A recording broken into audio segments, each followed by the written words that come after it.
शुक्लांभरधरं विष्णुं शशिवर्णं चतुर्भुजं प्रसन्नवदनं ध्यायेत् सर्वविघ्नोपशान्तये। ॐ सहना भवतु सहनौ भुनक्तु सह वीर्यं करवावहै तेजस्विनावधीतमस्तु मा विद्विषावहै। ॐ शान्ति शान्ति शान्तिः। अगजानन पद्मार्कं गजाननमहर्निशम् अनेकदन्तं भक्तानामेकदन्तमुपास्महे। श्रीमहागणपतये नमः।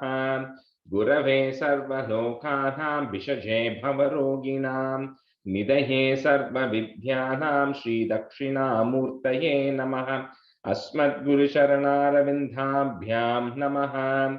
वसुदेवसुतं देवं कंसचाणूरमर्दनं देवकी परमानन्दं कृष्णं वन्दे जगद्गुरुं।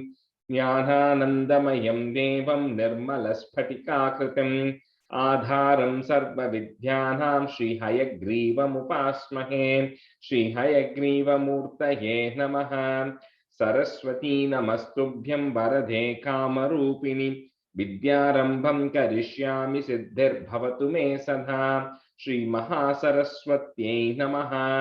उमा कोमलहस्ताब्ज संभावितललाटकं हिरण्यकुण्डलं वन्दे कुमारं पुष्करस्रजं। வெற்றிவேல் முருகனுக்கு ஹர ஹரோஹரா. லோகவீர்யம் மகாபூஜ்யம் சர்வரக்ஷாகரம் விபும் பார்வதி ஹிருதயானந்தம் சாஸ்தாரம் பிரணமாம்யகம். சுவாமியே சரணமையப்பா.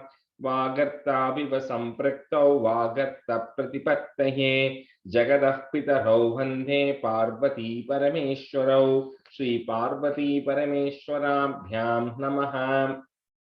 कोमलं कूजयन् वेणुं श्यामलोऽयं कुमारकः वेदवेद्यं परब्रह्मा तस्मै श्रीगुरवे नमः। अस्मद्गुरुचरणारविन्दाभ्यां नमः। श्रीकृष्ण गोविन्द हरे मुरारे श्रीनाथ नारायण वासुदेव। श्रीकृष्ण गोविन्द हरे मुरारे श्रीनाथ नारायण वासुदेव। श्रीकृष्ण गोविन्द हरे मुरारे श्रीनाथ नारायण वासुदेव। पीताम्बरं करविराजितचक्रशङ्खकौमोदकी सरसिजं करुणासमुद्रं राधासहायम् अतिसुन्दरमन्दहासं वातालयेशम् अनिशं हृदि भावयामि। कृष्णो रक्षतु मां चराचरगुरुः कृष्णं नमस्ये सदा।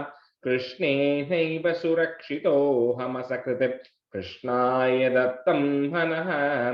कृष्णादेव समुद्भवो मम विभो कृष्णस्य दासोऽस्म्यहम्। कृष्णे भक्तिरचञ्चलास्तु भगवन्। हे कृष्ण तुभ्यं नमः। श्री गुरुवायूरप्पा शरणं। नम्राणां सन्निधत्ते सततमपि पुरस्तैरणभ्यर्थितानपि अर्थान् कामानजस्रं वितरति परमानन्दसान्द्रां गतिं च। इत्थं निःशेषलभ्यो निरवधिकफलः पारिजातो हरे त्वं क्षुद्रं तं शक्रपाठी ध्रुममभिलषति व्यर्थमर्त्यप्रचोर्यं। श्री गुरुवायूरप्पा शरणं। श्री भट्टपादम् अनिशं हृदि भावयामि। वंशी विभूषितकरात् नवनीरदाभात् पीताम्बरात् अरुणबिम्बफलाधरोष्टात् पूर्णेन्दुसुन्दरमुखात् अरविन्दनेत्रात् कृष्णात् परं किमपि तत्त्वमहं न जाने। കൈരണ്ടും കൂപ്പി ഞാൻ ബിന്ദുമീരക്കുന്നു നീരജലോചന നിന്നോടായി. ഏതീനോ മന്യഹേ കുംഭീരേന്ദാത്തോരു പ്രീതിയിൽ നീ എന്നെ പാലിക്കുന്നായി. കൃഷ്ണ ഹരേ ജയ കൃഷ്ണ ഹരേ ജയ കൃഷ്ണ ഹരേ ജയ കൃഷ്ണ ഹരേ. Okay, welcome everyone. Okay, so we'll do a quick review of 52 and 54. So just check. So Vijay, can you do 52? And Ramesh, can you do 54? Can you stop now? 52 but 54 I found it correct. Okay, you can do 52. So Vijay, can you do 54? Sure. Yep. And then Priya, you and Srividya can be students. Okay. Okay. Go ahead, Ramesh. Okay. Maybe Raham starting Anyavataраnika. So thank you. Shri Krishnaya Parabrahmane Namaha. Dashakam 52. Brahmakrita Vatsabhara Varnanam. Anyavatara Nikareshva Nirikshatam Te Bhumatirekam Abhivikshya Tataka Mokshe Brahma Parikshutu Manasasa Parokshapavam Ninyeta Vatsakakanan Pravitatyamaya. Third line, Parikshitu Manasa. Manas, okay. Go ahead, continue. Vatsa navikshya vivase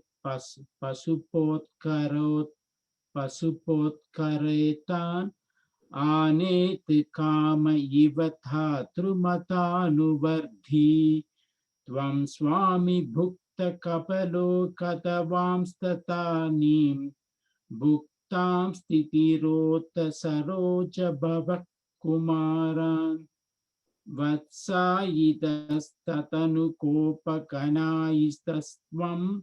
Shikyadipandamurali Kavalatirupaha Prakvat Vihrutya Vipineshu Chirayasayam Tvamayata Bahuta Vrajamayayata. Last line, Tvam Mayayata. Tvamayayata Bahuta Vrajamayayata.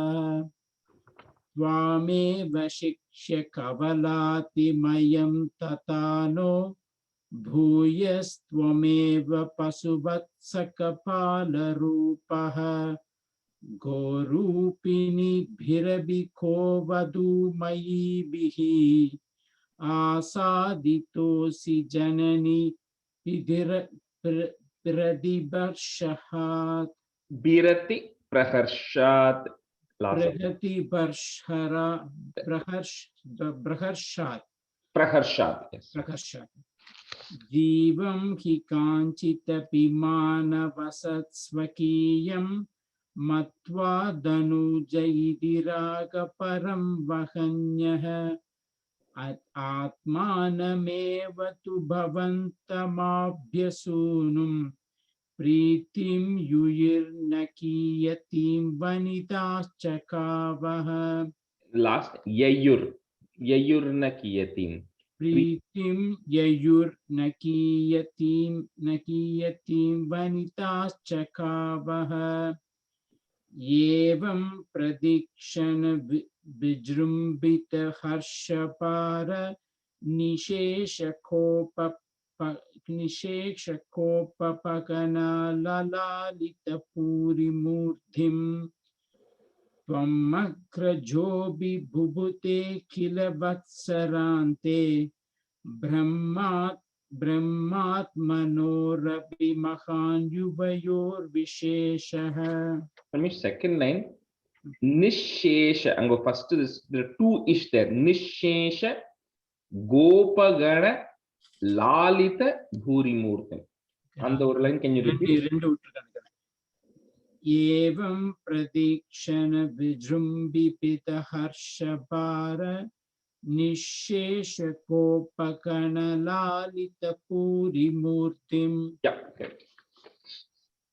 Tvamagrajopi bhubute kila vatsarante Brahmatmanorapi mahan yuvayor visheshaha Varsha vadau nava puradana vatsapalan दृष्ट्वा विवेकमसृणे द्रुहिणे विमूढे प्रातिदृशस्प्रतिज्ञवान् मकुटाङ्कताति भूषांशु चतुर्भुज युजसजलाम्बुतापान् प्रत्येकमेव कमला परिलालिताङ्कान् भोगीन्द्रभोगशयना नयनाभिरामन् लीला निमीलितृदसनकाति योगी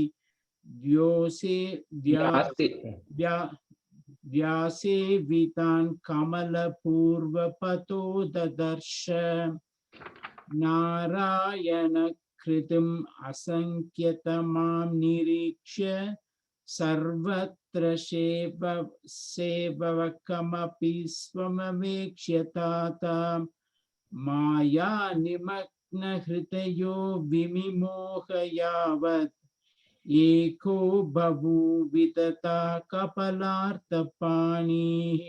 The last line, Bhabhuvita Thada. Last line. Oh, Tatar said. Tada. Eko bhavuvita tata kapalartapani nasyan mate tatanu vishwapadim mukhastvam natva chanutavati dhataridhamayate bodhai samam pramuti pravisanniketam वातालयाति पविभोब परिपाहि रोगात्. श्री कृष्णाय परब्रह्मणे नमः. कृष्णाय परब्रह्मणे नमः. दशकं 54. त्वत्सेवोत्कसौर्भरिनाम पूर्वं कालिन्दयन्त द्वादशाब्दं तपस्यन् मीनव्राते स्नेहवान् भोगलोले साक्ष्यं साक्षात् ऐषताग्रे कदाचित् त्वद्वाहं तं साक्षुदं तृक्षसूनुं मीनं कञ्चित् जक्षतं लक्षयन् सः तप्तश्चिते शप्तवानत्र चेत्त्वं जन्तून् भोक्ता जीवितं चापि मोक्ता तस्मिन् काले कालीयः क्ष्वेलदर्पात् सर्पाराते कल्पितं भागमश्नन् तेन क्रोधात् त्वत्पदाम्भोजभाजा पक्षक्षिप्तस्तद्दुरापं पयोघात् घोरे तस्मिन् सूरजानीरवासे तीरे वृक्षा विक्षताक्ष्वेलवेगात् विक्षताः क्ष्वेलवेगात् पक्षिः प्रातापेतुरभ्रे पतन्तः कारुण्यार्द्रं त्वन्मनस्ते न जातं काले तस्मिन्नेकदासीरपाणिं मुक्त्वा याते यामुनं काननान्तं. Vijay, the one and two are together. Okay, it's a plus at the end of it. Yeah. काले तस्मिन्नेकदासीरपाणिं मुक्त्वा याते यामुनं काननान्तं त्वय्युत्थाम ग्रीष्म भीष्मोष्मतप्ता गोपाला व्यापिभं क्ष्वेलतोयं नश्यज्जीवान् विच्युताक्ष्मातले तान् विश्वान् पश्यन् अच्युतः त्वं दयार्द्रः प्राप्योपान्तं जीवयामासित द्राक् पीयूषाम्भोर्वर्षिभिः श्रीकटाक्षैः किं जातो हर्षवर्षातिरेकः सर्वाङ्गेष्वत्युत्थिता गोपसङ्घाः.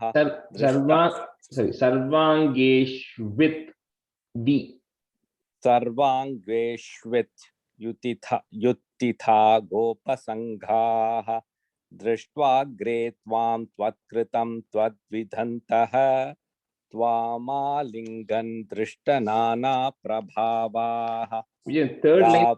Third line, tadvidhantaha, not tvad. Tad.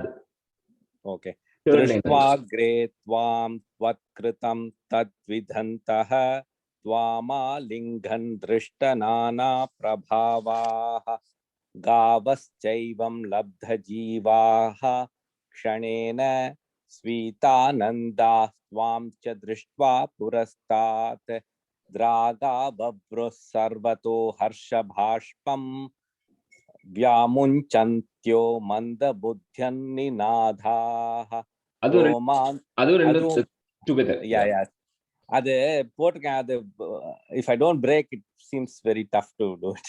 I think just stretch the last word, right? Bashpam, just stretch it a little.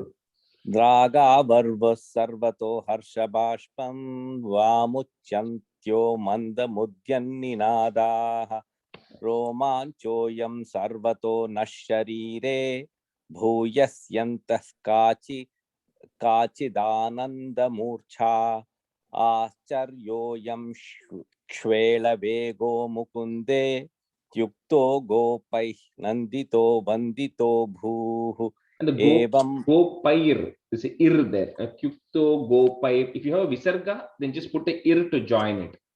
Okay.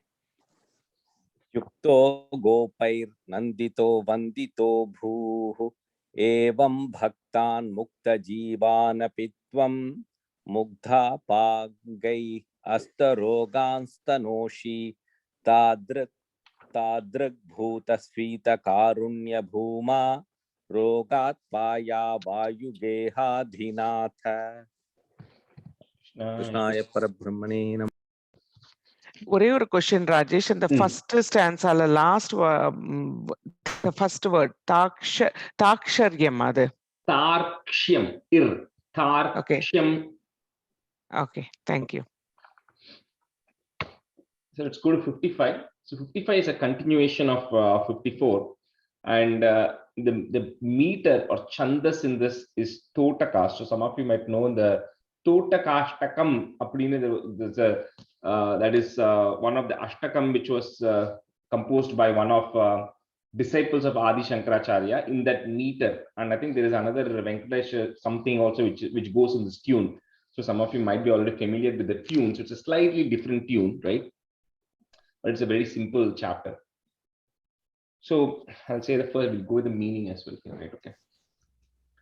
So the tune konja off or so Priya, I'm hoping since you're musically more talented, you will figure out the right if you're going off tune a little bit here. Atavarini gorataram phaninam prativarayitum kridadhir bhagavan Drutam harita tiragani-patarum vishamaruta shoshita parnachayam. So we saw in the last dasakam, right? How when Kaliya, how Kaliya the snake came over to Yamuna, and how that was, and how all the gopas and the cows and the calves, all of them had got poison, and then they had recovered and everything by Krishna. So then, with the intention of Ghorataram Phaninam, that fierce snake, to get Yamuna rid of the fierce snake. So you, O Krishna, you then climbed up on a Kadamba tree, which was on the banks of the river Yamuna, so you can then jump into the waters. And this tree which was on the banks of the river, because of the poison which was getting emitted from the Yamuna waters, all the leaves had gotten completely dried up. And so you then climbed up on it and you got ready to jump into the Yamuna waters. That's what is happening here. So, Atha Varini Ghorataram Phaninam, and then put a plus. So here we'll do the first, and if you have here 4 lines in your book, the entire chapter will be 1 and 2 lines will be together, 3 and 4 will be together. Okay. So Phaninam plus Prativarayitum Kritadhir Bhagavan. Drutam Arita or Drutamarita Tiraga Nipa Tarum plus Visha Maruta Shoshita Parna Chayam. Atavarini Ghorataram Phaninam Prativarayitum Kritadhir Bhagavan Drutam Harita Tiragani-patarum Vishamaruta Shoshita Parnachayam. First pota Sridhar. Go ahead.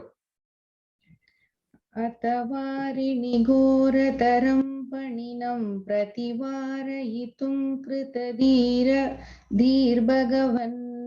द्रुतमारिततीरगणीपतरुं विषमारुत शोषितपर्णचयम् अतवारिणि घोरतरं पणिनं प्रतिवारयितुं कृतधीर्भगवन् द्रुतमारिततीरगणीपतरुं विषमारुतशोषितपर्णचयम् अतवारिणि घोरतरं पणिनं प्रतिवारयितुं कृतधीर्भगवन् धृतमारिततीरगणीपतरुं विषमारुतशोषितपर्णचयम् अतवारिणि घोरतरं फणिनं प्रतिवारयितुं कृतधीर्भगवन् द्रुतमारिततीरगणीपतरुं विषमारुतशोषितपर्णचयम् Stanza 2. अधिरुह्य पदाम्बुरुहेण च तं नवपल्लवतुल्यमनोज्ञरुचा ह्रदवारिणि दूरतरं न्यपतः परिगूर्णितघोरतरङ्गगणे. So now this tree, which was completely barren because of the poisoned waters, so here Bhadrapad is saying Amburuhena. So your feet, Krishna, you being a small boy, your lotus-like feet, when you climbed on the tree, it was as if the tree now started having tender leaves. So springly, when the leaves start coming, they're small and they're tender. So it looked like the trees now starts having those tender leaves, because it was really you who were climbing onto the tree. And then once you got onto the tree, you then jumped into Hrada Varini. Varini means the river or water. And then Hrida Varini means in the heart of the waters. So the Yamuna river is flowing. So you jumped into the heart of the Yamuna river, very deep into the water, which had a lot of waves, right? So Parigurnita Ghora Tarangagani means there were a lot of waves, and it was all swirling waters, and you jumped right into the middle of the water to get access to where Kaliya was. So Adi Ruhya Padambu Ruhena Chatam plus Nava Pallava Tulya Manognya Rucha Hrada Varini Durataram Nyapataha. So put a if to join Nyapatah plus Parigurnita Ghora Taranga Gane. Adiruhya padamburuhena chatam navapallavatullya manognya rucha Hradavari nidurataram nyapatah parigurnita goratarangagane. अधिरुह्य पदाम्बुरुहेण च तं नवपल्लवतुल्यमनोज्ञरुचा हृदवारिणि दूरतरं न्यपतः परिगूर्णितघोरतरङ्गगणे. In third line, not Hrida, it's Hrada.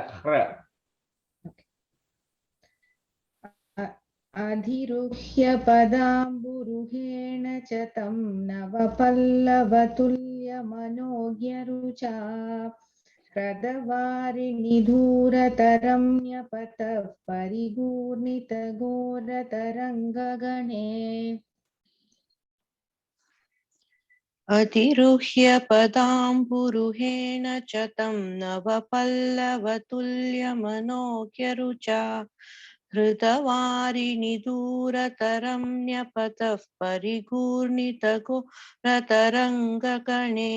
Do it again, third line, first word. Hrada, not Hrada. Hrada, yeah. अधिरुह्य पदाम्बुरुहेण च तं नवपल्लवतुल्यमनोज्ञरुचा ह्रदवारिणि दूरतरं न्यपतः परिगूर्णितघोरतरङ्गगणे. stanza 3. Bhuvanatraya bhara bhruto bhavato guru bhara vikampi mijrumbhi jala parimajjayate smadhanushatakam tatini jhatiti sputa ghoshavati. So here again, you Krishna who Traya Bhuvana, all the three worlds. So you who's bearing the weight of all the three worlds on your shoulder, you're so heavy because of that. When you now Krishna jumped into the waters of the Yamuna, so it's like the same and the Archimedes principle, Mari. So because you jumped into it, because you're carrying the weight of all the three worlds, you displaced so much water out. Appadina, he's just doing a comparison, right? So the amount of water he says that's got displaced is Dhanush Shatakam, about 100 bows in measurement. So bow is a measurement of how much the distance is. So about 100 bows on the distance, the water sprung out of Yamuna and covered the land which was outside the Yamuna, right? The banks of Yamuna got covered with water because of the loud and thundering noise that you actually made when you jumped into the waters right into the middle, and it displaced all the waters, causing a lot of noise and commotion in that area, right? And it just started flooding the banks of Yamuna because of that. So, Bhuvana Traya Bhara Bhruto Bhavato plus Guru Bhara Vikampi Vijrumbhi Jala Parimajjayati Majjayati. There's a half j and a full j. So Parimajjayati Sma Dhanush Shatakam plus Tatini Jhatiti Sputa Ghoshavati. Bhuvanatraya bhara bhruto bhavato guru bhara vikampi vijrumbhi jala parimajjayate sma dhanush shatakam tatini jhatiti sputa ghoshavati. भुवनत्रय भारभृतो भवतो गुरुभार विकम्पि विजृम्भिजला परिमज्जयति स्म धनुष्यतकं तटिनी जटिति स्फुटघोषवती भुवनत्रय भारभृतो भवतो गुरुभार विकम्पि विजृम्भिजला परिमज्जयति स्म धनुष्यतकं तटिनी जटिति स्फुट घोषवती.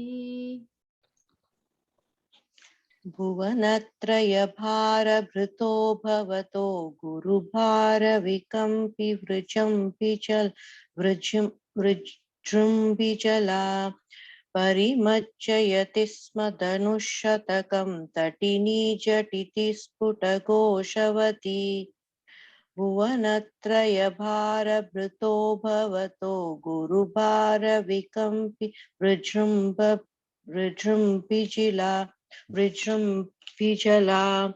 परिमज्जयति स्म धनुष्यतकं तटिनी जटिति स्फुटघोषवती.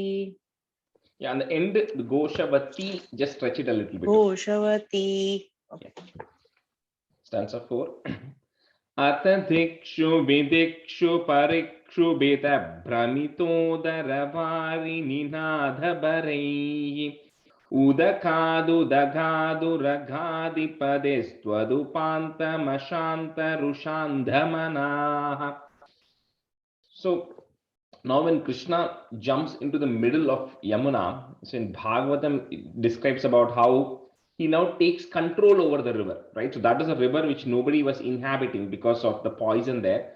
But now it was as if a mighty elephant now walks into the middle of the river and then it takes control of the entire river. So on the Mari, Krishna started moving around in the middle of the river, splashing the water and waving his hands and everything.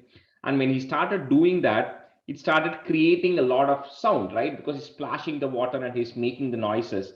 And when that happens, the noise that was coming from the middle of the river and the turbulence that it was causing, the swirling of the waves that was causing in the river, that started disturbing Kaliya. So because he now figures out that somebody has encroached into my territory and he now gets disturbed. So he then comes from the bottom of the river, he approaches up and he comes out with andhamanaha. He comes out blinded with rage because he knows somebody has taken over his territory, and then he starts approaching near you. And ata dikshu vidikshu means not only in the primary directions, which are dikshu, but vidikshu, which are also these north, southwest, northeast, and the mari cardinal directions. So all the directions, the noise was spreading and the water was beginning to spread. So atha dikshu vidikshu parikshubita. Parikshubita plus Brahmitodara Vari Ninadha Bharaihi. Udakad Udagad. So first is Udakad, next is Udagad. Okay. So Udakad, Udagad, Uraghadipati, Uraghadipati plus, and the is from the next line, you can join it with the third line. So it becomes Uraghadipatis Tvadupantam Ashanta Rushandhamanaha. So Udakad, Udagad, Uraghadipatis Tvadupantam Ashanta Rushandhamanaha. Rajesh, first வந்து udagad. Udakad. Uda. Hmm. Khad. K. Khad. Okay. Next to Udagad. G. God. Okay. Atha dikshu vidikshu parikshu veda brahmito daravari ninada bharehi. Udakad, Udagad, Uraghadi Padis, Twadupanta, Mashanta, Rushan, Damanaha. अथ दिक्षु विदिक्षु परिक्षु बित भ्रमितोदरवारिनिनादभरैः उदकादुदगादुरगाधिपतिस्त्वदुपान्तमशान्तरुषान्दमनाः अथ दिक्षु विदिक्षु परिक्षु बित भ्रमितोदरवारिनिनादभरैः उदकादुदगादुरगाधिपतिस्त्वदुपान्तमशान्तरुषान्दमनाः अथ दिक्षु विदिक्षु परीक्षु बिथ भ्रमितोदरवारिनिनादभरैः उदकादुदकादुरगाधिपतिस्त्वदुपान्तमशान्तरुषान्दमनाः अथ दिक्षु विदिक्षु परीक्षु बित भ्रमितोदरवारिनिनादभरैः उदकादुदकादुरगाधिपतिस्त्वदुपान्तमशान्तरुषान्दमनाः. That's a five. Panashringa Sahasra Vinisrumara Jwaladagni Kanogra Vishambhudaram Puratah Paninam Samalokayata Bahushringina Manjana Shailamiva. So now in front of Krishna appears Puratah Paninam. Paninam is a snake. So the serpent now appears in front of Krishna, and it has got Pana. So the Paninam is a snake. It's called Paninam because it has got Pana, which is a hood. The hood is the Pana. So it's got hoods, the top head of the snake, which is shaped like various peaks. And Kali, the Kaliya snake has got hundreds. I think later on they say it's got 101 hoods. So even when you go to, like Angkor Wat and all those places in Cambodia, you see those multiple headed snakes. There are there in a lot of those places, right? So in that later on they say it's 100 heads, but here Bhattacharya saying he sees thousands. He's just exaggerating, right? He sees a lot of these hoods which are now appearing in front of him, and all of these are now emitting. They are Jwalat Agni. They are like emitting fire, like because of the poison that is there in the mouth of the snake. It is as if it is emitting fire. That's the kind of the poison that is actually coming in front of it. And when somebody looked at it, it seemed as if there is a black mountain which has got hundreds of peaks. That's how it looked like because of the size of Kaliya. was as if it was one big black mountain which has got hundreds of peaks. That's how the Kaliya then approached in front of Krishna in the waters. So Phana Shringa Sahasra Vinis Srimara Jwaladhagni Kanogra Vishambudharam. Visha Ambudaram. So join it. Vishambudharam. Purataha. So put a if. Puratah Paninam Samalokayata. Put a plus. Bahu Shringinam Anjana. If you want to break it. Shringinam Anjana Shailam Iva. Panashringa Sahasra Vinisrimara Jwaladhagni Kanogra Vishambudaram Puratah Paninam Samalokayata Bahushringina Manjana Shailamiva. Panashringa Sahasra Vinisrimara Jwaladhagni Kanogra Vishambudharam Puratah Paninam Samalokayata Bahushringinam Anjana Shailamiva. Panashringa Sahasra Vinisrimara Jwaladhagni Kanogra Vishambudharam Puratah Paninam Samalokayata Bahushringinam Anjana Shailamiva. Panashringa Sahasra Vinisrimara Jwaladagni Kanokra Vishambudharam Puratah Paninam Samalokayata Bahushringina Manjana Shailamiva. Panashringa Sahasra Vinisrimara Jwaladagni Kanokra Vishambudharam Puratah Paninam Samalokayata Bahushringina Manjana Shailamiva. Answer 6. Jwaladakshi Parikshara Dugra Vishashwasanoshma Bharasa Maha Bhujagaha Paridashya Bhavantamananta Balam Samaveshta Yada Sputha Cheshta Maho. So this again, this huge serpent then, Jwaladakshi, Akshi ice, Jwaladakshi is burning ice. So its eyes were also red and burning, and it was essentially emitting all this deadly poison, Ugra Visha, emitting those poison. Then it bites Krishna, who is Ananta Bhalam, who is actually of limitless strength, who's of Ananta means unlimited. So unlimited strength you have Krishna, but still this Kaliya snake then comes, and then because of the poison, with the poison and everything it has, it comes and bites you on the chest. And also what it does is it coils around you and grabs hold of you. And now, so it's essentially Krishna is now encircled, right, by the snake, by Kaliya, and then it's now capturing Krishna or holding Krishna at this point. So Jwaladakshi Parikshara Dugra, that's one word. It's Parikshara Ugra. But you say it together. Parikshara Dugra Visha plus Swashanoshmabhara. So that is you have to say that word together. Swashanoshmabharaha is there. So put the is.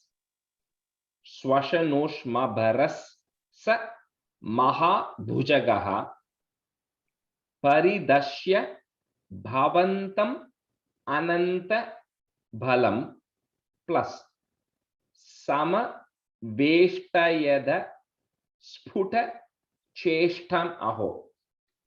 Rajesh, அந்த துக்ர விசேஷக்கு அப்புறம் ஒரு விசர்க்கம் இருக்கே, F போடணுமா?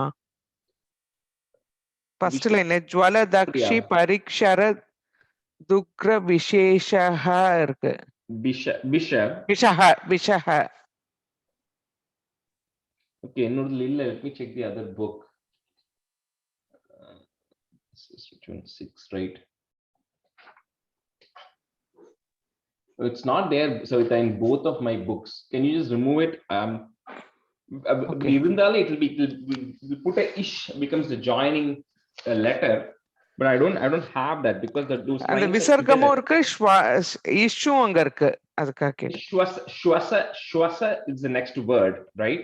Shwasa. Yeah, so because both the books have a hyphen, which means joining it together, so there was no visarga there. Okay.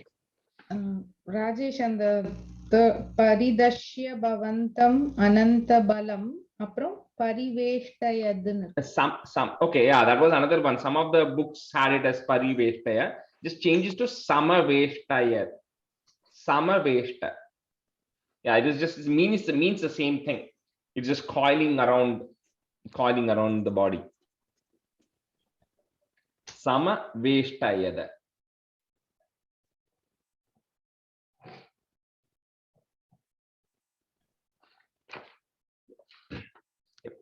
ज्वलधक्षि परिक्षरधुग्र विषश्वशनोष्म भरस्समः भुजगः परिदश्य भवन्तमनन्तबलं समवेष्टयद स्फुटचेष्टमहो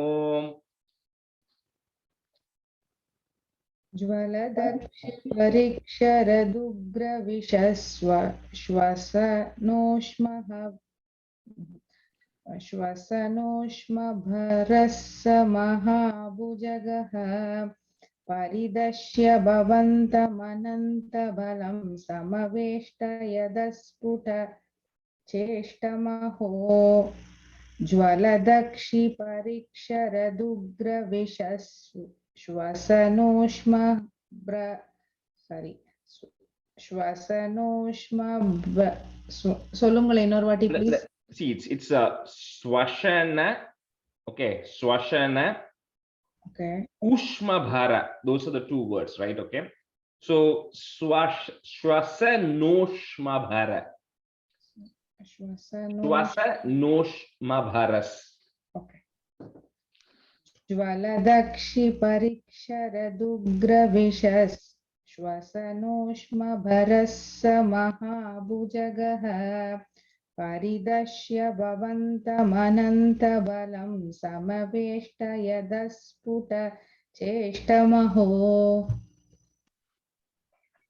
ज्वलदक्षि परिक्षरदुग्र विषश्वशनो भरस्समहाभुजगः परितक्ष्य भवन्तमनन्तबलं समवेष्टयदस्फुटचेष्टमहो The second line and the first word swasanoshma bharas. Okay. ज्वलदक्षि परिक्षरदुग्र विषश्वसनोष्म भरस्समहाभुजगः परिदक्ष्य भवन्तमनन्तबलं समवेष्टयदस्फुटचेष्टमहो. Stanza 7. अविलोक्य भवन्तमताकुलिते तटघामिनि बालकधेनुगणे व्रजगेहतलेप्य निमित्तशतं समुदीक्ष्य गता यमुनां पशुपाः. So now when Kaliya now coils around Krishna, and I think in the previous one, right, you were asking Priya, the pariveshtaya means pari means everywhere. Pariveshtaya means, if the book says pariveshtaya, that means it's coiling everywhere. That's what the meaning is.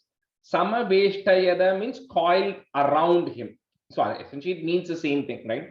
So anyway, so when the snake now coils all around Krishna or around Krishna, so all the Gopa boys who were there at the banks, so they all now come running, or they don't enter the water, but they come running to the banks, and they're all very sad and distressed because they now see that the snake has coiled around Krishna. And even the cows and the calves also are observing this, and even they also become very sad, right? And even in the Gopa houses, they say they started seeing some bad omens happening at the same time. So everybody realizes that something maybe is going wrong, and they realize that Krishna and the boys have all gone to the lake, and they know Balarama has not gone as well. So they all get very worried and they all start approaching the lake. And here in Bhagavatam, they compare and say, even though in the past, various instances, so whether Putana came or Dhenukasuras came, all those people came, and Krishna did not get affected by any of that, and he was able to get rid of all of them. Somehow in their mind, he was still a small boy, right? So they still did not, at that point, they did not realize that, or they cannot contemplate the idea that Krishna is strong enough to get away from any danger. And they still thought of him as a small boy who needs help. And so they all rush towards Yamuna to then see what is happening and to make sure everybody is fine here. So avilokya bhavantam atha kulite plus tata gamini balaka denu gane vraja geha talepya nimitta double the nimitta shatam plus samudikshya gata yamunam pashupaha avilokya bhavantamata kulite tatagamini balakadhenu gane vrajakeha talepya nimitta shatam samudikshya gata yamunam pashupaha. अविलोक्य भवन्तमथा कुलिते तटगामिनि बालकधेनुगणे वृजगेहतलेप्यनिमित्तशतं समुदीक्ष्य गता यमुनां पशुपाः. Third line, Braja. Okay. अविलोक्य भवन्तमथा कुलिते तटगामिनि बालकधेनुगणे व्रजगेहतलेप्यनिमित्तशतं समुदीक्ष्य गता यमुनां पशुपाः. अविलोक्य भवन्तमथाकुलिते तटगामिनि बालकधेनुगणे व्रजगेहतलेप्यनिमित्तशतं समुदीक्ष्य गता यमुनां पशुपाः अविलोक्य भवन्तमथाकुलिते तटगामिनि बालकधेनुगणे व्रजगेहतलेप्यनिमित्तशतं समुदीक्ष्य गता यमुनां पशुपाः. Stanza 8. Akileshu vibho bhavadhiya dasham avalokya jihasushु jiva bharam phanibandhanamashu vimuchya javadu dagamyatahasa jusha bhavata. So when they all come now to the lake, to the banks of the lake, so the Gopa boys, they all kind of have fallen unconscious now because they're all like stressed, right? And they're really worried. So they see the Nanda and the Gopas, when they come, they see the boys are all lying on the floor. And then they also see that the Kaliya, the snake, now has coiled around Krishna, and he's now in the middle of that snake. And at the path, they all get very worried, right? And they all start, they are all now ready to give up their lives. That's the idea, right? So Jiva Bharam. They say, you know what, I'm willing to sacrifice my life to then go in and save Krishna, who has now gotten stuck in the middle of the waters. So on the Samayatla, when Nanda Gopa wants to jump into the water, so Balarama is holding him back and saying, don't worry, Krishna will be fine, he'll come out of this. Balarama is holding Nanda Gopa. And Yashoda, of course, she starts crying. And the Bhagavad, there's a lot of details. So she starts crying, and then she also wants to give up her life. And all the Gopikas, they all start, wanting to jump in and save. So Krishna, for some time, he's behaving like a normal mortal who's got caught in the coils of the snake, and he doesn't do anything. But when he sees that they reaches a point where the Gopas were about to jump into the water, so under Samayatla, he then pushes himself out, and when he exerts that pressure, Kaliya then has to free him out. So Kaliya frees him, and Krishna then comes out of the coil, and then he jumps back into the water, and he frees himself from the snake. So Akhileshu Vibho Bhavadiya Dasha, you will have it. and the ma in the next line. So instead we'll break it. So put it dasham im at the end of that line and put a plus. Next line becomes avalokya. So dasham and then plus avalokya jihasushu jivabharam pani bandha namashu bimuchya javad. So put the it at the end of the third line. It and then put a plus. Next line, the du becomes a u. Udagamyata hasa jusha bhavata. Akhileshu vibho bhavadhiya dasham avalokya jihasushu jiva bharam Phanibandha namashu vimuchya javadudagamyata hasa jusha bhavata.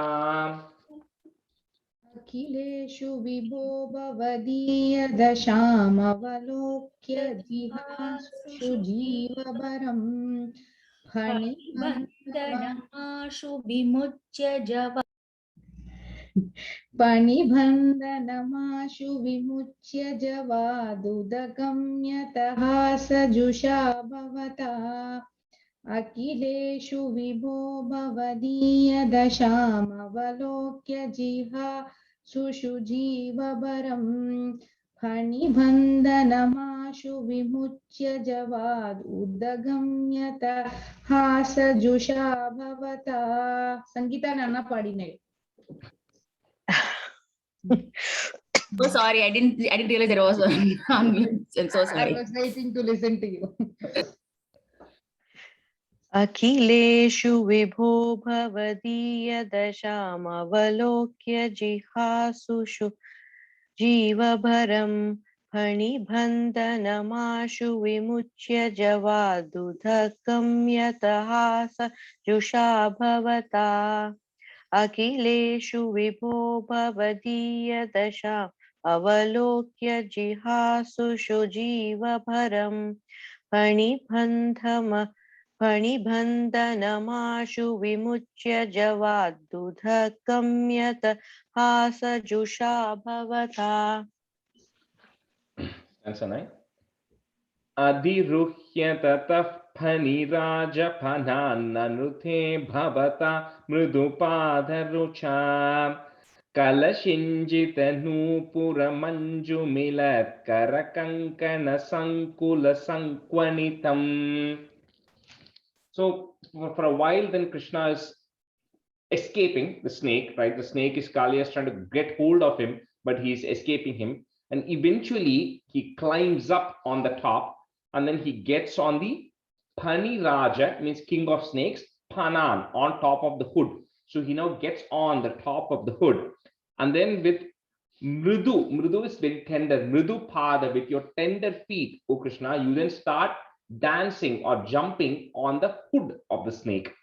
And so every time, so this is in details and Bhava, every time the snake, one of the hood used to rise, so Krishna used to put his feet on top of that hood, essentially to eliminate the ego, eliminate the pride of Kaliya, right? So because he was destroying all the Yamuna waters and the birds we saw in 54, right? How all the birds were dying, all the trees were getting parched and dried. So to eliminate that, so he was putting his foot on each of the Kaliya's head hood every time it came up. And then he was doing a dance, right, or jumping around, and the in the kankanam, so the bangles before that, actually the kalashinjita nupura is the anklets. So the chalanga, the anklets that he was wearing. So as he was moving his feet, the sound that the anklets were actually creating, were also getting coordinated with the kankanam, with the bangles, the bracelet that he was wearing, the sound that the bracelets were making. So it was a very coordinated dance or a movement jumping between the various hoods of the snake, and that was creating a sound as well, and he was dancing to that, and it was creating a sweet sound.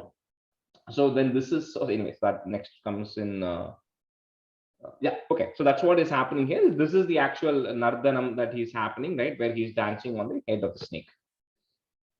Adi ruhya tataha. So put if tatah pani raja phanan plus nanrute bhavata mridu pada rucha kala shinjita nupura manju milat. Put the move the it from the fourth line to the third line if you have it in the fourth line. Milat, and then put a plus. Kara kankana sankula sankwanitam. Sankwanitam. Adiruhya tatah paniraja panhananute bhavata mridupada Kalashinjitanu manju milat karakankana sankula sankwanitam.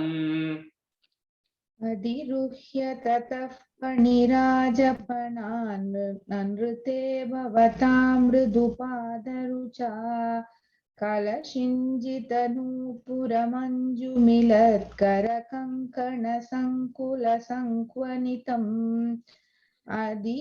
अधिरुह्य ततः फणिराजपणान् ननृते भवतां मृदुपादरुचा कलशिञ्जितनूपुरमञ्जुमिलत्करकङ्कणसङ्कुलसङ्क्वनितम् अधिरुह्य ततः फणिराजफणानृते भवतां मृदु पादरुचा कलशिञ्जितनूपुरमञ्जुमिलत्करकङ्कण सङ्कुलसङ्क्वनितम् अधिरुह्य ततः फणिराजफणानृते भवता मृदुपादरुचा कलशिञ्जितनूपुरमञ्जुमिलत्करकङ्कणसङ्कुलसङ्क्वनितम् Jahrushuf pashupastu tushurmunayo babrushuf kusumani surendra ghanaha tvahi nrityati marutageha pate paripahi samham tvamadhanta gadhat. So when now Krishna starts dancing or moving around on the hoods of Kalia, so all the Gopas now start rejoicing because they now realize that no, he's taken control and nothing is going to happen to him. And then all the sages worshipped and all that. But what is not covered in here, but what then stated in Bhagavatam is, then at some point, right, Kalia goes completely tired and he loses all his energy, and then he gives up, right, and he doesn't lift any of his food anymore. And eventually Kalia's wife or his family, right, who are also living in that water, they all approach Krishna, and they all then in his Kalia's family then tells Krishna that, listen, and even Kalia says, listen, I have committed a lot of sins, I've killed a lot of people, but then realize that that's my innate nature. I'm born as a snake, so I automatically have that anger and I have that level of things inbuilt into me, right? So there's nothing I could have done. However, he says, I now realize the impact of that. And they also say that how blessed he is because, that he now, Krishna's feet was able to touch him. And this is something that people now struggle to get, but he's really indeed blessed that Krishna actually danced on him or touched him with his feet, because of which he's completely purified. And then he promises he won't hurt Abdechalita. Then eventually Krishna then says, you know what, you had to move away from that Ramanaka island because Garuda was coming and you were having that fight with Garuda. Now nothing will get impacted to you. And then he tells Kalia to go back to the Ramanaka island and leave Yamuna. So Kalia eventually departs Yamuna, and Yamuna is no longer poisoned. So all of that is happening in the stories there. So with that, Bhadrapad says, you who helped the Gopas and everybody, you help them from the poison of Kalia. Similarly, help me also eliminate all of my diseases and all of the ailments I have. So Jahru Shuh, Jahru Khr Shuf. Who is there? So put a if there. So Jahru Shuf, Pashupas Tutushur Munayo. Then put a plus. Vavrushu. Vavrushu, who is there? So put ich to join. Vavrushu Kusumani Surendra Ganaha. Tvayi Nrityati Maruta Gehapate plus Paripahi Samam Tvam adhanta, tvamadhanta gadat. Jahrushuf pashupastu tushurmunayo babrushuf kusumani surendra ganaha tvahi nrityati marutageha pate paripahi samam tvamadhanta gadat.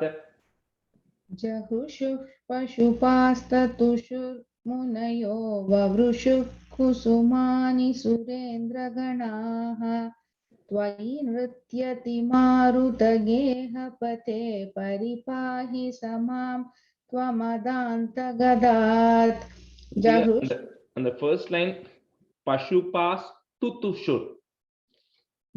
पशुपास्तुतुषुर् जहुषुः पशुपास्तुतुषुर्मुनयो ववृषुः कुसुमानि सुरेन्द्रगणाः त्वयि नृत्यति मारुतगेहपते परिपाहि समां त्वमदान्तगतात् जहृषुः पशुपास्तु तुषुर्मुनयो ववृषुः कुसुमानि सुरेन्द्रगणाः त्वयि नृत्यति मारुतगेहपते परिपाहि समां त्वमदान्तगदात् जहृषुः पशुपास्तु तुषुर्मुनयो ववृषुः कुसुमानि सुरेन्द्रगणाः त्वयि नृत्यति मारुतगेहपते परिपाहि समां त्वमदान्तगदात् Krishnaaya Parabrahmane Namah.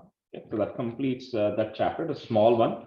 So we'll move on to 68. That's also a little bit of a musical thing, like 69. So maybe Sabita, you want to be student, and Sangeeta V can be a student for this. So 68, I'm not going to explain the meaning. It is essentially like a prelude to the Rasa Krida, right? 69. So, but we'll go through this. So this is based on, like in the Bhagavad, there's a Gopika Geetam, which is like praising the, how the Lord spent time with the Gopikas, right? The devotion of the Gopikas. And we're going to see more about the devotion of the Gopikas later on, I think in 76 or something, when Uddhava comes, and then he then sees the devotion. So I'll talk about the devotion of the Gopikas at that time. And so we'll go through this one. Okay, so what we're going to do is we're going to insert the word Krishna at every line. We're going to insert the word Krishna. So you may want to have mark it, right, with some indicator, right? And I'll tell you how that will change where some visargas are coming and all that. But anyway, so Tava Vilokanad, then put the word Krishna, Krishna, Gopika Janaha, comma, Pramada Sankulaha is there, but because we're going to put the word Krishna there, so it becomes Sankulah, put the sound there, Sankulah, then Krishna, Pankajekshana, Amrita Dharaya, Krishna, Sampluta Iva, comma, Sti Mitatam, the next word is Daduhu. Some books have it as Dadus. If you have a Dadus, remove that is and actually put ih sound, because, and the is joining is there because the next word is Tvat Purogata. But we are going to insert the word Krishna in there. So it will become Daduh Krishna Tvat Purogataha. Okay, got it? Any question on that? So now this is a different tune, right? So Tava Vilokanat Krishna Gopika Janaha Pramada Sankula Krishna Pankajekshana Amruta Dharaya Krishna Sampluta Iva Stimitatam Dadu Krishna Tvat Purogataha. Tava Vilokanat Krishna Gopikaanjanaha प्रमदसङ्कुला Krishna पङ्कजेक्षणा अमृतधारया Krishna सम्प्लुता इव स्तिमितता स्तिमिततां तदुः कृष्णा त्वत्रोगताः तव विलोकनात् कृष्णा गोपिकाञ्चनाः प्रमदसङ्कुलाः कृष्णा पङ्कजेक्षणा अमृतधारया कृष्णा सम्प्लुता इव स्तिमिततां स्तिमिततां तदुः कृष्णा त्वत्पुरोगताः.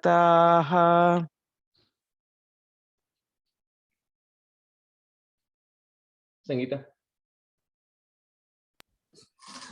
तव विलोकनात् कृष्ण गोपिका जनाः प्रमदसङ्कुला कृष्णा पङ्कजेक्षणा अमृतधारया कृष्णा सम्प्लुता इव स्तिमिततां दधुः कृष्णा त्वत्पुरोगताः तव विलोकनात् कृष्णा गोपिका जनाः प्रमदसङ्कुला कृष्णा पङ्कजेक्षणा अमृतधारया कृष्णा सम्प्लुता इव स्तिमिततां ददुः Krishna त्वत्पुरोगताः.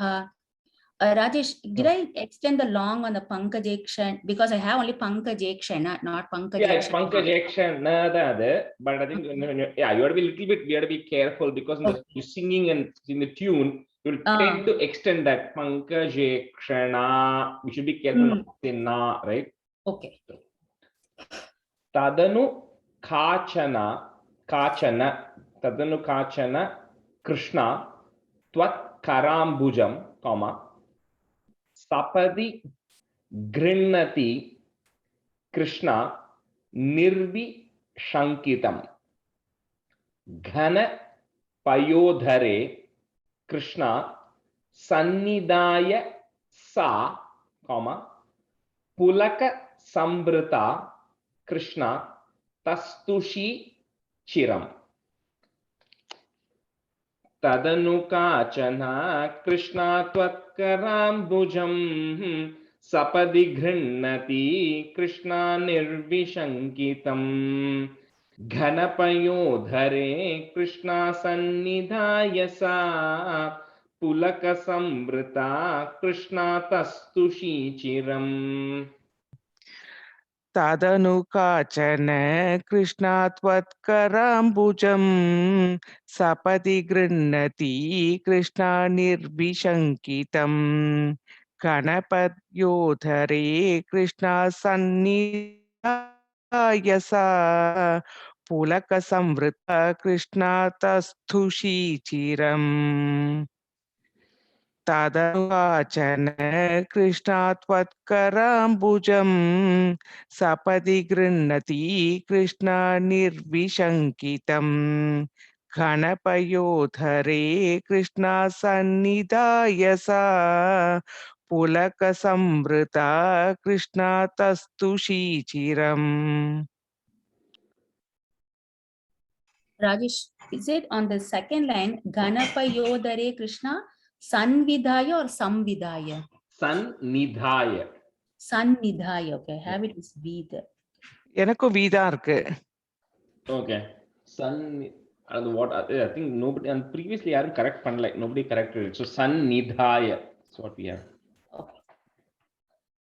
Tadanu kachana Krishna tvatkarambujam sapadi grinnati Krishna nirvishankitam Ganapayodhare Krishna sannidhayasa Pulaka sambrita Krishna tastushi chiram Tadanu kachana Krishna tvatkarambujam Sapadi grinnati Krishna nirvishankitam Ganapayodhare Krishna sannidhayasa पुलकसंवृता कृष्णातस्तु शीचिरम् तव विभो परा कृष्णा कोमलं भुजं कॉमा निज गलांतरे कृष्णा पर्यवेष्टयत् इत पर्यवेष्टयत् गल समुद्गतं कृष्णा प्राण मारुतं कॉमा प्रति निरुन्धतीव. So on one thing you will have tivati harshula, right? So we go to break it. It becomes prati nirundativa Krishna ati harshula. So that's the right word there, ati harshula. So prati nirundativa Krishna ati harshula. Tava vibho para Krishna komalam bhujam निजगलांतरे Krishna पर्यवेष्टयत् गलसमुद्गतं Krishna प्राणमारुतं प्रतिनिरुन्धतीव Krishna अतिहर्षुला. So don't worry about the tune not landing there. That's okay. That's the right split anyways. तव विभो परा कृष्णा कोमलं भुजं निजगलान्तरे कृष्णा पर्यवेष्टयत् गलसमुद्गतं कृष्णा प्राणमारुतं प्रतिनिरुन्धतीव कृष्णा अतिहर्षुला. तव विभो परा कृष्णा कोमलं भुजं निजगलान्तरे कृष्णा पर्यवेष्टयत् गलसमुद्गतं कृष्णा प्राणमारुतं प्रतिनिरुन्धतीव कृष्णा अतिहर्षुला. तव विभो परा कृष्णा कोमलं भुजं निजगलान्तरे कृष्णा पर्यवेष्टयत् गलसमुद्गतं कृष्णा प्राणमारुतं प्रतिनिरुन्धतीव कृष्णा अतिहर्षुला. तव विभो परा कृष्णा कोमलं भुजं निजगलान्तरे कृष्णा पर्यवेष्टयत् गलसमुद्गतं कृष्णा प्राणमारुतं प्रतिनिरुन्धतीव कृष्णा अतिहर्षुला. अपगत त्रपा कृष्णा कापि कामिनी long e comma तव मुखां भुजात् कृष्णा पूग चर्वितं प्रति गृह्य double y गृह्य तद Krishna वक्त्र पंकजे. So the dva, if you have it, we want to break it there. So tad krishna vaktra pankaje comma nidhati gata krishna purna sthamatam apagata trapa krishna kapi kamini तव मुकाम्बुजात् कृष्णा पूगचर्वितं प्रतिगृह्य तत् कृष्णा वक्त्रपङ्कजे निददति गता Krishna पूर्णकामताम्. Quick question. मुकाम्बुजात् कप्र इत्तु कप्र कृष्णा वर्णमा. या तव मुकाम्बुजात् कृष्णा पूगचर्वितं. அதுக்கப்புறம் प्रतिगृह्य त கிருஷ்ணாவா தத் தத் தத் okay.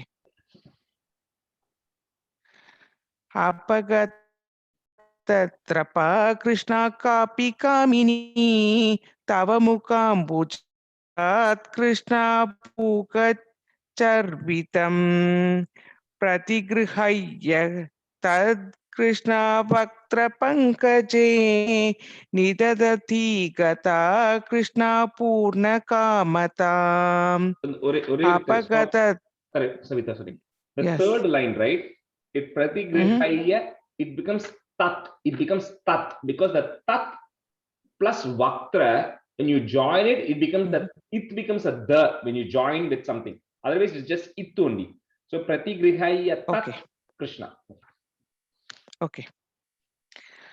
Apagatrapa Krishna kapi kamini tava mukambujat Krishna pugacharvitam pratigrihaya Krishna vaktra pankaje nidadati gata Krishna purna kamatam.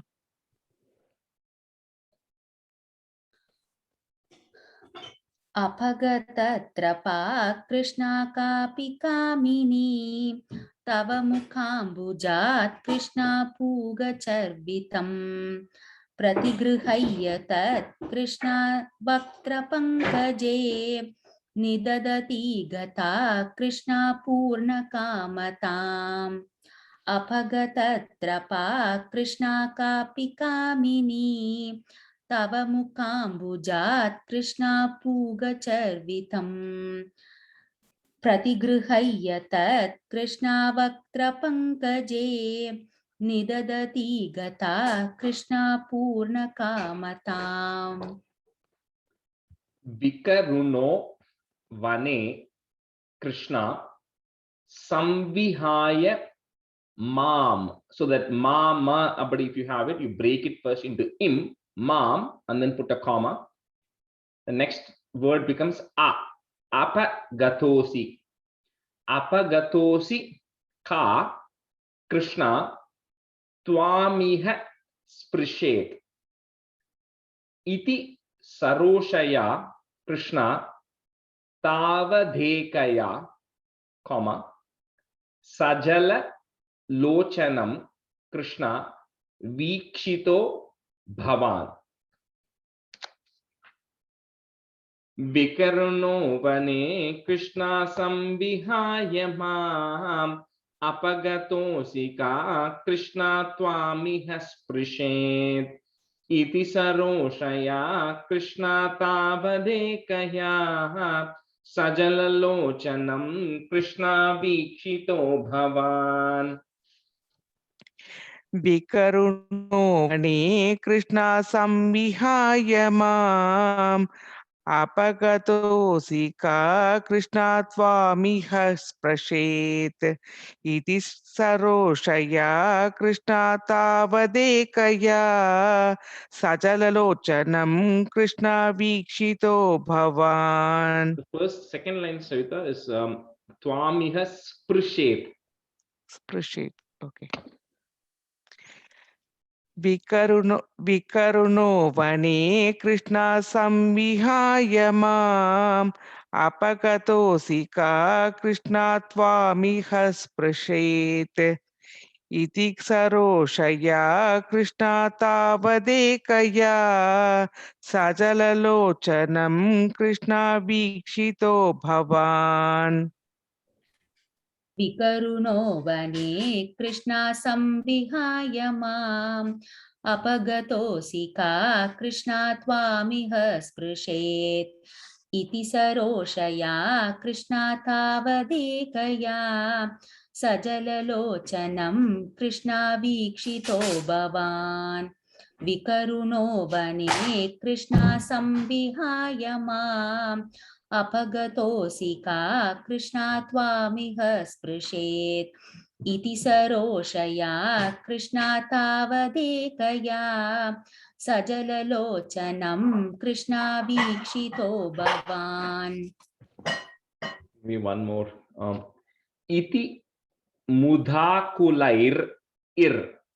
From the next word, you move the ir over. Iti mudakulair Krishna vallavi janaihi, comma, samam upagato Krishna yamune tate mridu kuchambaraihi is there, so put the sound there. Mridu kuchambaraihi Krishna kalpitasane, comma, ghusrina bhasure Krishna paryashobhataha. इति मुदा कुलैर्कृष्णा वल्लभी जनैः सममुपागतो कृष्णायामुने तटे मृदुकुचाम्बरैः कृष्णाकल्पितासने गुसृणभासुरे कृष्णापर्यशोभता इति मुदा कुलैर्कृष्णा वल्लभी जनैः सममुपागतो कृष्णायामुने तटे मृदुकुचाम्बरैः कृष्णाकल्पितासने गुसृणभासुरे कृष्णापर्यशोभताः इति मुदा कुलैर्कृष्णा वल्लभी जनैः सममुपागतो कृष्णायामुने तटे मृदुकुचाम्बरैः कृष्णाकल्पितासने गुसृणभासुरे कृष्णापर्यशोभताः इति मृदा कुलैर्कृष्णा वल्लभी जनैः सममुपागतो कृष्णायामुने तटे मृदुकुचाम्बरैः कृष्णाकल्पितासने गुसृणभासुरे कृष्णापर्यशोभताः. I'll give you the first line. Iti mudha kulai, not mr. Mu. Oh, sorry. इति मुदा कुलैर्कृष्णा वल्लभी जनैः सममुपागतो कृष्णायामुने तटे मृदुकुचाम्बरैः कृष्णाकल्पितासने गुसृणभासुरे कृष्णापर्यशोभताः. Just one more maybe. Kati vidha kripa Krishna kepi sarvato, comma, dhrita dayo dayaha. So put the ich again. Dayo dayah Krishna kechidashrite. Kati chidhi drisha. Kati chidhi drisha Krishna. Next line. You have Madru Sheshwa Pitya. You have that word. So we're going to put a in between comma there. So it becomes Madru Sheshwa Piti. Short T. Madru Sheshwa Piti, comma. Then the next word becomes Abhihito. So the thya that is there, we're going to break it into T plus A. So Kati Chidi Drisha Krishna Madru Sheshwa Piti, comma, Abhihito Bhavan Krishna Vallavi Janaihi.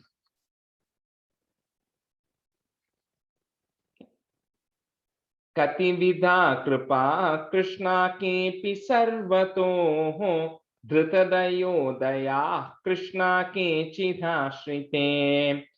Katichidi drisha Krishna madrusheshwapiti abhihito bhavan Krishna vallavi janaihi. कतिविधा कृपा कृष्णा केऽपि सर्वतो धृतदयोदयाः कृष्णा केचिदाश्रिते कतिचिदीदृशा कृष्णा मादृशेष्वपीति अभिहितो भवान् कृष्णा वल्लभी जनैः. The third line, Katichidi drisha. Kati Chididrisha. Okay. Katividha Kripa Krishna Kepi Sarvato Dhrutadayodaya Krishna Kechidashrute Katichididrisha Krishna Madhride Sheshwapiti Abhihito Bhavan Krishna Vallavi Janaihi.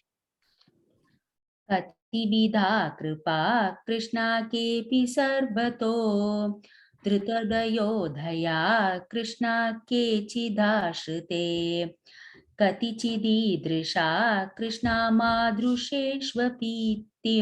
अभिहितो भवान् कृष्णा वल्लभी जनैः कतिविधा कृपा कृष्णा केऽपि सर्वतो धृतदयोधया कृष्णा केचिदाश्रिते कतिचिदीदृशा कृष्णा मादृशेष्वपीति अभिहतो भवान् कृष्णा वल्लभी जनैः Last line abhihito. अभिहितो okay. Let's stop it here.